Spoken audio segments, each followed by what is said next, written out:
Famous story channel में आपका स्वागत है। आइए आज मैं आपको सुनाती हूँ मुंशी प्रेमचंद की मशहूर कहानी इज्जत का खून। मैंने कहानियों और इतिहासों में तकदीर के उलटफेर की अजीबोगरीब दास्तानें पढ़ी हैं। शाह को भिखमंगा और भिखमंगे को शाह बनते देखा है। तकदीर एक छिपा हुआ भेद है। गालियों में टुकड़े चुनती हुई औरतें सोने के सिंहासन पर बैठ गईं और वो ऐश्वर्य के मतवाले जिनके इशारे पर तकदीर भी सिर झुकाती थी, आन की शान में चील कौवों का शिकार बन गए हैं। पर मेरे सर पर जो कुछ बीती उसकी कहीं नजीर कहीं नहीं मिलती। आह, उन घटनाओं को आज याद करती हूँ तो रोंगटे खड़े हो जाते हैं और हैरत होती है कि अब तक मैं क्यों और क्यों कर जिंदा हूँ। सौंदर्य लालसाओं का स्रोत है। मेरे दिल में क्या लालसाएं न थी, पर आह, निष्ठुर भाग्य के हाथों में मिटी। मैं क्या जानती थी कि वो आदमी जो मेरी एक एक अदा पर कुर्बान होता था, एक दिन मुझे इस तरह जलील और बर्बाद करेगा। आज 3 साल हुए जब मैंने इस घर में कदम रखा। उस वक्त यह एक हरा भरा चमन था। मैं इस चमन की बुलबुल थी, हवा में उड़ती थी, डालियों पर चहकती थी, फूलों पर सोती थी। सईद मेरा था, मैं सईद की थी। इस संगमरमर की हौज के किनारे हम मोहब्बत के पासे खेलते थे। तुम मेरी जान हो, मैं उनसे कहती थी। तुम मेरे दिलदार हो। हमारी जायदाद लंबी चौड़ी थी। जमाने की कोई फिक्र, जिंदगी का कोई गम न था। हमारे लिए जिंदगी शरीर आनंद एक अनंत चाह और बहार का तिलिस्म थी, जिसमें मुरादें खिलती थी और खुशियां हंसती थी। जमाना हमारी इच्छाओं पर चलने वाला था। आसमान हमारी भलाई चाहता था और तकदीर हमारी साथी थी। एक दिन सईद ने आकर कहा, मेरी जान, मैं तुमसे एक विनती करने आया हूँ। देखना, इन मुस्कुराते हुए होठों पर इनकार का हर्फ न आए। मैं चाहता हूँ कि अपनी सारी मिल्कियत, सारी जायदाद तुम्हारे नाम चढ़वा दूँ। मेरे लिए तुम्हारी मोहब्बत काफी है। यही मेरे लिए सबसे बड़ी नेमत है। मैं अपनी हकीकत को मिटा देना चाहता हूँ। मैं चाहता हूँ कि तुम्हारे दरवाजे का फकीर बन के रहूं। तुम मेरी नूरजहां बन जाओ, मैं तुम्हारा सलीम बनूंगा और तुम्हारी मूंगे जैसी हथेली के प्यालों पर उम्र बसर करूंगा। मेरी आंखें भर आईं, खुशियां चोटी पर पहुंचकर आंसू की बूंद बन गईं। पर अभी पूरा साल भी न गुजरा था कि मुझे सईद के मिजाज में कुछ तब्दीली नजर आने लगी। हमारे दरमियान कोई लड़ाई झगड़ा या बदमजगी न हुई थी, मगर अब वो सईद न था जिसे एक लम्हे के लिए भी मेरी जुदाई दूभर थी। वो रात की रात गायब रहता। उसकी आंखों में प्रेम की वो उमंग न थी, न अंदाजों में वो प्यास, न मिजाज में वो गर्मी। कुछ दिनों तक इस रूखेपन ने मुझे खूब रुलाया। मोहब्बत के मजे याद आकर तड़पा देते। मैंने पढ़ा था कि प्रेम अमर होता है। क्या वो स्रोत इतनी जल्दी सूख गया? आह नहीं, वो अब किसी दूसरे चमन को शादाब करता था। आखिर मैं भी सईद से आंखें चुराने लगी।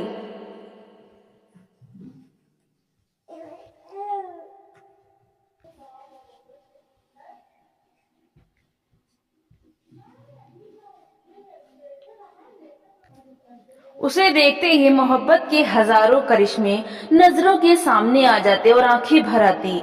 मेरा दिल अब भी उसकी तरफ खिंचता था। कभी कभी बेख्तियार जी चाहता कि उसके पैरों पर गिरूं और कहूं, मेरे दिलदार, यह बेरहमी क्यों? क्या तुमने मुझसे मुंह फेर लिया है? मुझसे क्या खता हुई? लेकिन इस स्वाभिमान का बुरा हो जो दीवार बनकर रास्ते में खड़ा हो जाता। यहाँ तक कि धीरे धीरे दिल में भी मोहब्बत की जगह हसद ने ले ली। निराशा के धैर्य ने दिल को तस्कीन दी। मेरे लिए सईद अब बीते हुए बसंत का एक भूला हुआ गीत था। दिल की गर्मी ठंडी हो गई, प्रेम का दीपक बुझ गया। यही नहीं, उसकी इज्जत भी मेरे दिल से रुखसत हो गई। जिस आदमी के प्रेम के पवित्र मंदिर में मैल भरा हुआ हो, वो हरगिज इस योग्य नहीं कि मैं उसके लिए घुलूं और मरूं। एक रोज शाम के वक्त मैं अपने कमरे में पलंग पर पड़ी एक किस्सा पढ़ रही थी। तभी अचानक एक सुंदर स्त्री मेरे कमरे में आई। ऐसा मालूम हुआ कि जैसे कमरा जगमगा उठा। रूप की ज्योति ने दरो दीवार को रोशन कर दिया, गोया भी सफेदी हुई है। उसकी अलंकृत शोभा, उसका खिला हुआ फूला जैसा लुभावना चेहरा, उसकी नशीली मिठास, किसी तारीफ करूं मुझ पर एक रोब सा छा गया। मेरा रूप का घमंड धूल में मिल गया। मैं आश्चर्य में थी कि यह कौन रमणी है और यहाँ क्यों कर आई। बेख्तियार उठी कि उससे मिलूं और पूछूं कि सईद भी मुस्कुराता हुआ कमरे में आया। मैं समझ गई कि यह रमणी उसकी प्रेमिका है। मेरा गर्व जाग उठा। मैं उठी जरूर पर शान से गर्दन उठाए हुए आंखों में हुस्न के रौब की जगह घृणा का भाव आ बैठा। मेरी आंखों में अब वो रमणीय रूप की देवी नहीं, डसने वाली नागिन थी। मैं फिर चारपाई पर बैठ गई और किताबें खोलकर सामने रख ली। वो रमणी एक क्षण तक खड़ी मेरी तस्वीरों को देखती रही, तब कमरे से निकली। चलते वक्त उसने एक बार मेरी तरफ देखा। उसकी आंखों से अंगारे निकल रहे थे, जिनकी किरणों में हिंस प्रतिशोध की लाली झलक रही थी। मेरे दिल में सवाल पैदा हुआ, सईद इसे यहाँ क्यों लाया? क्या मेरा घमंड तोड़ने के लिए? जायदाद पर मेरा नाम था, पर वह केवल एक भ्रम था। उस पर अधिकार पूरी तरह सईद का था। नौकर भी उसी को अपना मालिक समझते थे और अक्सर मेरे साथ ढिठाई से पेश आते। मैं सब्र के साथ जिंदगी के दिन काट रही थी। जब दिल में उमंगे ना रही तो पीड़ा क्यों होती? सावन का महीना था। काली घटा छाई हुई थी और रिमझिम बूंदें पड़ रही थीं। बगीचे पर हसद का अंधेरा और सिहास दरख्तों पर जुगनुओं की चमक ऐसी मालूम होती थी जैसे कि उनके मुंह से चिंगारियां जैसी आहें निकल रही हैं। मैं देर तक हसद का यह तमाशा देखती रही। कीड़े एक साथ चमकते थे और एक साथ बुझ जाते थे। गोया रोशनी की बाढ़ें छूट रही है। मुझे भी झूला झूलने और गाने का शौक हुआ। मौसम की हालतें हसद के मारे हुए दिलों पर भरी अपना जादू कर जाती हैं। बगीचे में एक गोल बंगला था। मैं उसमें आई और बरामदे की एक कड़ी में झूला डलवाकर झूलने लगी। मुझे आज मालूम हुआ कि निराशा में भी एक आध्यात्मिक आनंद होता है, जिसका हाल उसको नहीं मालूम, जिसकी इच्छा पूर्ण है। मैं चाव से मल्हार गाने लगी। सावन विरह और शोक का महीना है। गीत में एक वियोगी हृदय की गाथा की कथा ऐसे दर्द भरे शब्दों की बयान की गई थी कि बरबस आंखों से आंसू टपकने लगे। इतने में बाहर से एक लालटेन की रोशनी नजर आई। सईद और हसीना दोनों चले आ रहे थे। हसीना ने मेरे पास आकर कहा, आज यहाँ नाच रंग की महफिल सजेगी और शराब के दौर चलेंगे। मैंने घृणा से कहा, मुबारक हो हसीना, 12 मासी और मल्हार की ताने उड़ेंगी, साजिंदे आ रहे हैं। मैं शौक से, हसीना तुम्हारा सीना हसद से चाक हो जाएगा। सईद ने मुझसे कहा, जुबैदा तुम अपने कमरे में चली जाओ, या इस वक्त आपे में नहीं है। हसीना ने मेरी तरफ लाल लाल आंखें निकाल कर कहा, मैं तुम्हें अपने पैरों की धूल के बराबर भी नहीं समझती। मुझसे फिर जब्त ना रहा, अकड़ कर बोली, और मैं क्या समझती हूँ? एक कुतिया दूसरों की उंगली भी हड्डियों चिचोड़ती फिरती है। अब सईद के भी तेवर बदले। मेरी तरफ भयानक आंखों से देखकर बोले, जुबैदा तुम्हारे सर पर शैतान तो नहीं सवार है?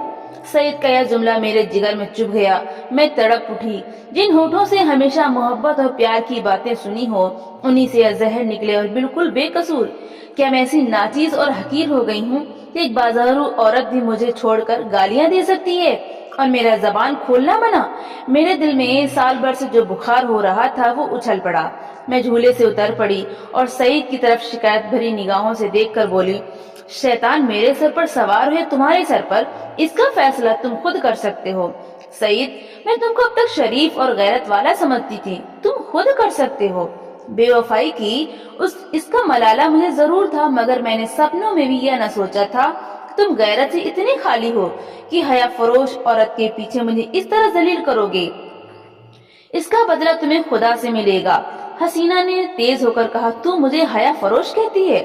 मैं बेशक कहती हूँ सईद, और मैं बगैरत हूँ? मैं बेशक बगैरत ही नहीं, शोभदेबाज, मक्कार, पापी, सब कुछ। ये अल्फाज बहुत घिनौने हैं, लेकिन मेरे गुस्से के इजहार के लिए काफी नहीं। मैं अब बातें कह रही थी कि यकायक सईद के लंबे तगड़े हट्टे कट्टे नौकर ने मेरी दोनों बाहें पकड़ ली और पलक मारते भर में हसीना ने झूले की रस्सियां उतारकर मुझे बरामदे के एक लोहे के खंबे से बांध दिया।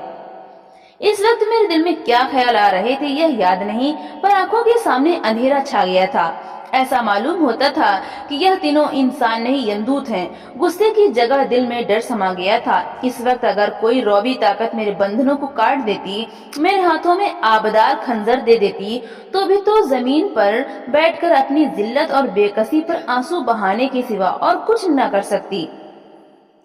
मुझे ख्याल आता था कि शायद खुदा की तरफ से मुझ पर यह कहर नाजिल हुआ है, शायद मेरी बेनमाजी और बेदीनी की यह सजा मिल रही है। मैं अपनी पिछली जिंदगी पर निगाह डाल रही थी कि मुझसे कौन सी गलती हुई है जिसकी यह सजा है। मुझे इस हालत में छोड़कर तीनों सूरतें कमरे में चली गईं। मैंने समझा मेरी सजा खत्म हुई, लेकिन क्या यह सब मुझे यूं ही बंधा रखेंगे? लौंडिया मुझे इस हालत में देख ले तो क्या कहें? नहीं, मैं अब इस घर में रहने के काबिल ही नहीं। मैं सोच रही थी कि रस्सियां क्यों कर खोलूं, मगर अफसोस मुझे न मालूम था कि अभी तक जो मेरी गति हुई है वो आने वाली बेरहमियों का सिर्फ बयाना है। मैं अब तक ना जानती थी कि वो छोटा आदमी कितना बेरहम, कितना कातिल है। मैं अपने दिल से बहस कर रही थी कि अपनी इस जिल्लत पर मुझ पर कहां तक अपनी इस जिल्लत मुझ पर कहां तक है। अगर मैं हसीना की उन दिल जलाने वाली बातों को जवाब ना देती तो क्या ये नौबत ना आती और जरूर आती। वो काली नागिन मुझे डसने का इरादा करके चली थी, इसलिए उसने ऐसे दिल दुखाने वाले लहजे में ही बात शुरू की थी। मैं गुस्से में आकर उसको लान तान करूं और उसे मुझे जलील करने का बहाना मिल जाए। पानी जोर से बरसने लगा। बौछारों से मेरा सारा शरीर तर हो गया था। सामने गहरा अंधेरा था। मैं कान लगाए सुन रही थी कि अंदर क्या मिसकॉट हो रही है, मगर मेघ की सनसनाहट के कारण आवाजें साफ न सुनाई देती थीं। इतने ही में लालटेन फिर से बरामदे में आई और तीनों डरावनी सूरतें फिर सामने आकर खड़ी हो गईं। अब की उस खून परी के हाथों में एक पतली सी कमची थी। उसके तेवर देखकर मेरा खून सर्द हो गया। उसकी आंखों में खून पीने वाली वहशत, एक कातिल पागलपन दिखाई दे रहा था। मेरी तरफ शरारत भरी नजरों से देखकर बोली, बेगम साहिबा, मैं तुम्हारी बदजबानियों का एक ऐसा सबक देना चाहती हूँ जो तुम्हें सारी उम्र याद रहे। और मेरे गुरु ने बतलाया है कि कमची से ज्यादा देर तक ठहरने वाला और कोई सबक नहीं होता। यह कहकर उस जालिम ने मेरी पीठ पर एक कमची जोर से मारी। मैं तिलमिला गई। मालूम हुआ कि किसी ने पीठ पर आग की चिंगारी रख दी। मुझसे जब्त न हो सका। माँ बाप ने कभी फूल की छड़ी से भी न मारा था। जोर से चीखे मार मार कर रोने लगी। स्वाभिमान, लज्जा सब लुप्त हो गई। कमची की डरावनी और रोशन असलियत के सामने और भावनाएं गायब हो गईं। उन हिंदू देवियों के दिल शायद लोहे के होते होंगे जो अपनी आन पर आग में कूद पड़ती थी। मेरे दिल पर तो इस वक्त यही ख्याल छाया हुआ था कि इस मुसीबत से क्यों कर छुटकारा हो। सही तस्वीर की तरह खामोश खड़ा था। मैं उसकी तरफ फरियाद की आंखें से देखकर बड़ी विनती के स्वर में बोली, सईद, खुदा के लिए मुझे जालिम से बचाओ। मैं तुम्हारे पैरों पड़ती हूँ। तुम मुझे जहर दे दो, खंजर से गर्दन काट लो, लेकिन यह मुसीबत सहने की मुझ में ताब नहीं। उन दिलजोइयों को याद करो, मेरी मोहब्बत को याद करो। उसी के सदके इस वक्त मुझे इस अजाब से बचाओ। खुदा तुम्हें इसका इनाम देगा। सईद इन बातों से कुछ न पिघला। हसीना की तरह डरी हुई आंखों से देखकर बोला, जरीना, मेरे कहने से जाने दो। मेरी खातिर से इन पर रहम करो। जरीना तेवर बदल कर बोली, तुम्हारी खातिर से सब कुछ कर सकती हूँ, गालियां नहीं बर्दाश्त कर सकती। सईद, क्या अभी तुम्हारे ख्याल में गालियों की काफी सजा नहीं हुई? जरीना, तब तो आपने मेरी इज्जत की खूब कदर की।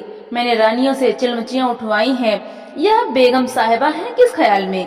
मैं इसे अगर कुछ छुरी से काटूं तब भी इसकी बदजबानियों की काफी सजा न होगी। सईद, मुझसे भी जुल्म नहीं देखा जाता। जरीना, आंखें बंद कर लो। सईद, जरीना गुस्सा ना दिलाओ, मैं कहता हूँ अब इन्हें माफ करो। जरीना ने सईद को ऐसी हिकारत भरी आंखों से देखा गोया वो इसका गुलाम है। खुदा जाने उस पर उसने क्या मंतर मार दिया था कि उसमें खानदानी गैरत और बड़ाई और इंसानियत का जरा भी एहसास बाकी न रहा था। वो शायद उसे गुस्से जैसे मर्दाना जज्बे के काबिल ही न समझती थी।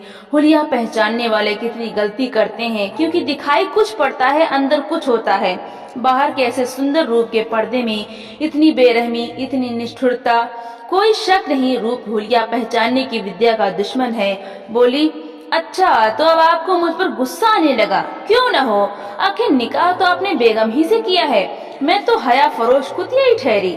सईद, तुम ताने देते हो और मुझसे यह खून नहीं देखा जाता।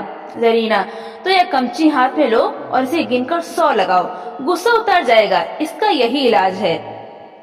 जरीना, फिर वही मजाक? जरीना, नहीं, मैं मजाक नहीं करती। सईद ने कमची लेने को हाथ बढ़ाया, मगर मालूम नहीं जरीना को क्या शुबहा पैदा हुआ। उसने समझा शायद वो कमची को तोड़कर फेंक देंगे। कमची हटा ली और बोली, अच्छा, मुझसे यह दगा तो लो, अब मैं ही हाथों की सफाई दिखाती हूँ। यह कहकर उसे बेदर्द ने मुझे बेतहाशा कमसियां मारना शुरू की। मैं दर्द से ऐंठ ऐंठ कर चीख रही थी, उसके पैरों पड़ती थी, मिन्नतें करती थी, अपने किए पर शर्मिंदा थी, दुआएं देती थी, पीर और पैगंबर का वास्ता देती थी, पर उस कातिल को जरा भी रहम न आता था। सईद काट के पुतले की तरह दर्द और सितम का यह नजारा आंखों से देख रहा था और उसको जोश न आता था। शायद मेरा बड़े से बड़े दुश्मन भी मेरे रोने धोने पर तरस खाता। मेरी पीठ छिलकर लुहलुहान हो गई। जख्म पड़ते थे, हर एक चोट आग के शोले की तरह बदन पर लगती थी। मालूम नहीं उसने मुझे कितने दुर्रे लगाए, यहाँ तक कि कमची को मुझ पर रहम आ गया। वो फूट कर टूट गई, वो फट कर टूट गई। लकड़ी का कलेजा फट गया, मगर इंसान का दिल न पिघला। मुझे इस तरह जलील और तबाह करके तीनों खबीस रूहें वहां से रुखसत हो गईं। सईद के नौकर ने चलते वक्त मेरी रस्सियां खोल दी। मैं कहाँ जाती, उस घर में क्यों कर कदम रखती? मेरा सारा जिस्म नासूर हो रहा था, लेकिन दिल ने फफोले उससे कहीं ज्यादा जानलेवा थे। सारा दिल फफोलों से भर उठा था। अच्छी भावनाओं के लिए भी जगह बाकी न रही थी। उस वक्त में मैं किसी अंधे को कुएं में गिरते देखती तो मुझे हंसी आती, किसी यतीम का दर्दनाक रोना सुनती तो उसका मुंह चिढ़ाती। दिल की हालत में एक जबरदस्त इनकलाब हो गया था। मुझे गुस्सा न था, गम न था, मौत की आरजू न थी, यहाँ तक कि बदला लेने की भावना न थी। उस इंतहाई जिल्लत ने बदला लेने की इच्छा को भी खत्म कर दिया था। हालांकि मैं चाहती तो कानूनन सईद को शिकंजे में ला सकती थी, उसे दाने दाने के लिए तरसा सकती थी, लेकिन यह बेइज्जती, यह बेआबरूई, यह पामाली बदले के ख्याल के दायरे से बाहर थी। बस सिर्फ एक चेतना बाकी थी और वो अपमान की चेतना थी।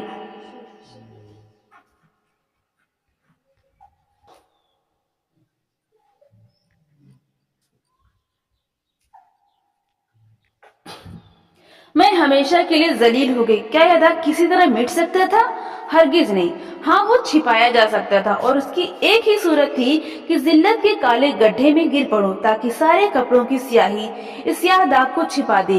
क्या इस घर से बियाबान अच्छा नहीं जिसके पेंदे में एक बड़ा छेद हो गया हो? इस हालत में यही दलील मुझ पर छा गई।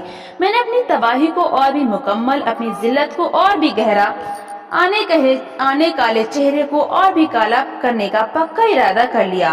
रात भर मैं वहीं पड़ी, कभी दर्द से कराहती और कभी इन ख्यालात में उलझती रही।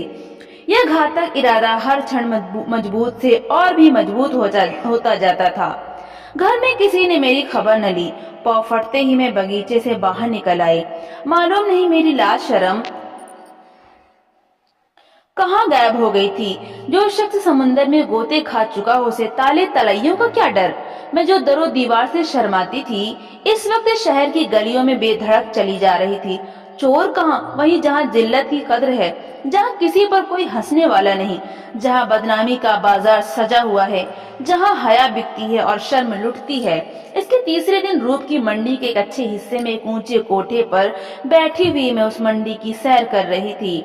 शाम का वक्त था। नीचे सड़क पर आदमियों की ऐसी भीड़ थी कि कंधे से कंधा छिलता था। आज सावन का मेला था। लोग साफ सुथरे कपड़े पहने कतार की कतार दरिया की तरफ जा रहे थे। हमारे बाजार की बेशकीमती जिन्स भी आज नदी के किनारे सजी हुई थी। कहीं हसीनों के झूले थे, कहीं सावन की मीत, लेकिन मुझे इस बाजार की सैर दरिया के किनारे से ज्यादा पुरलुत्फ मालूम होती थी। ऐसा मालूम होता था कि शहर की और सब सड़कें बंद हो गई हैं, सिर्फ यही तंग गली खुली हुई है और सबकी निगाहें कोठों ही की तरफ लगी थीं। गोया वो जमीन पर नहीं चल रहे हैं, हवा में उड़ना चाहते हैं। हाँ, पढ़े लिखे लोगों को मैंने इतना बेधड़क नहीं पाया। वो भी घूरते थे, मगर कनखियों से। अधेड़ उम्र के लोग सबसे ज्यादा बेधड़क मालूम होते थे। शायद उनकी मंशा जवानी के जोश को जाहिर करना था। बाजार क्या था, एक लंबा चौड़ा थिएटर था। लोग हंसी दिल लगी करते थे, लुत्फ उठाने के लिए नहीं, हसीनों को सुनाने के लिए। मुंह दूसरी तरफ था, निगाह किसी दूसरी तरफ। बस भांडों और नक्कालों की मजलिस थी। यकाएक सईद की फिंटन नजर आई। मैं रोज पर एक बार सैर कर चुकी थी। सईद अच्छे कपड़े पहने अकड़ा हुआ बैठा था। ऐसा सजीला बांका जवान सारे शहर में न था। चेहरे मोहरे से मर्दानापन बरसता था। उसकी आंख एक बारे मेरे कोठी की तरफ उठी और नीचे झुक गई। उसके चेहरे पर मुर्दनी सी छा गई, जैसे किसी जहरीले सांप ने काट खाया हो। उसने कोचवान से कुछ कहा, दम के दम में फिटन हवा हो गई। इस वक्त उसे देखकर मुझे जो द्वेषपूर्ण प्रसन्नता हुई, उसके सामने उस जानलेवा दर्द की कोई हकीकत न थी। मैंने जलील होकर उसे जलील कर दिया। यह कटार कमचियों से कहीं ज्यादा तेज थी। उसकी हिम्मत न थी कि अब मुझसे आंखें मिला सके। नहीं, मैंने उसे हरा दिया। उसे उम्र भर के लिए दिले कैद में डाल दिया। इस काल कोठरी से अब उसका निकलना गैर मुमकिन था, क्योंकि उसे अपने खानदान के बड़प्पन का घमंड था।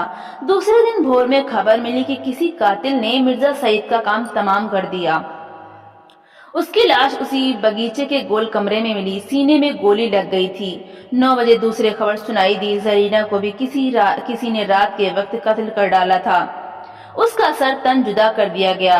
बात को जांच पड़ताल से मालूम हुआ कि यह दोनों वारदातें सईद के ही हाथों हुई।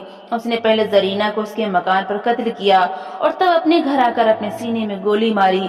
इस मर्दाना गैरतमंदी ने सईद की मोहब्बत मेरे दिल में ताजा कर दी। शाम के वक्त मैं अपने मकान पर पहुंच गई। अभी मुझे यहाँ से गए हुए सिर्फ 4 दिन गुजरे थे, मगर ऐसा मालूम होता था कि वर्षों के बाद आई हूँ।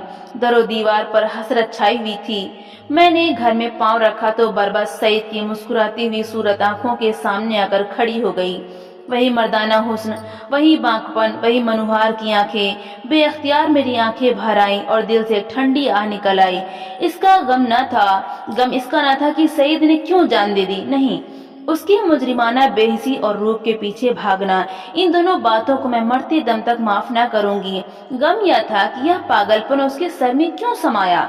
इस वक्त दिल की जो कैफियत है, उससे मैं समझती हूँ कि कुछ दिनों में सईद की बेवफाई और बेरहमी का घाव भर जाएगा।